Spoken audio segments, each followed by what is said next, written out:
मस्जिदों पर चढ़ाई मोदी और भारतीय जनता पार्टी को पड़ गई भारी। भयंकर फंसी बीजेपी और भयंकर फंसे सीएम फडणवीस। अखिलेश के हल्ला बोल का कमाल, जैन चौधरी और कांग्रेस भी साथ में आई, बौखलाई भारतीय जनता पार्टी। हाल ही में मुंबई के मुलुंड इलाके में बीजेपी के नेता किरीट सोमैया ने मस्जिदों से अवैध लाउड स्पीकर हटाने की मांग को लेकर प्रदर्शन किया। उनका कहना था कि इन लाउड स्पीकरों से ध्वनि प्रदूषण होता है और कोर्ट के आदेशों का उल्लंघन हो रहा है।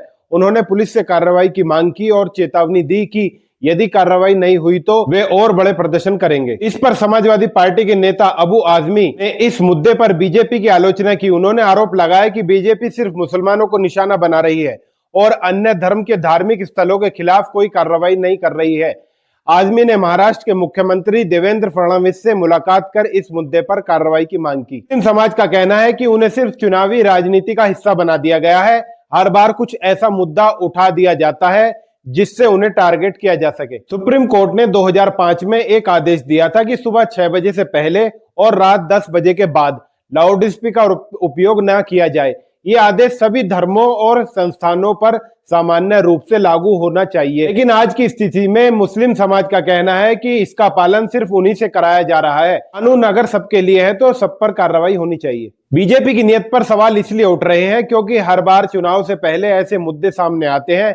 कभी हलाला मीट, कभी नमाज का मुद्दा, कभी मदरसों पर जांच और अब लाउड स्पीकर। मुस्लिम नेता मानते हैं कि ये सब ध्रुवीकरण की राजनीति का हिस्सा है ताकि एक वर्ग को खुश किया जा सके और मुस्लिम समाज को डराया जा सके। लेकिन दोस्तों, आप देखिए मौजूदा वक्त में किस तौर पर भारतीय जनता पार्टी के कई सारे ऐसे फैसले, आप वक्फ का मामला देख लीजिए, किस तरीके से वक्फ के मामले पर भारतीय जनता पार्टी ने अल्पसंख्यकों को, खास तौर पर मुसलमानों के लिए, मुसलमानों के खिलाफ जो कानून बनाया है। सुप्रीम कोर्ट में यही बातें रखी गई कि अल्पसंख्यक मुसलमानों के खिलाफ ये कानून उस अंदाज में, जिस तौर पर जो पूरा काला कानून देखा, वह अपने आप में दर्शाता है कि कितना डर मुस्लिम लीडरों और मुसलमानों की जमीनों से सरकार को है।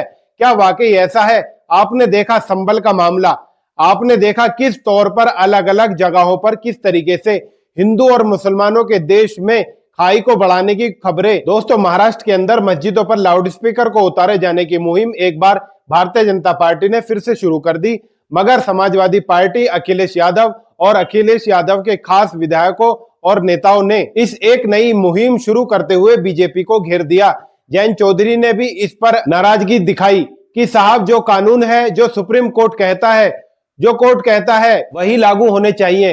कांग्रेस पार्टी ने महाराष्ट्र में इस पर हल्ला बोल दिया। अबू आजमी ने महाराष्ट्र मुख्यमंत्री से मिलकर लाउड स्पीकर विवाद पर कहा कि बीजेपी नफरत की राजनीति कर रही है।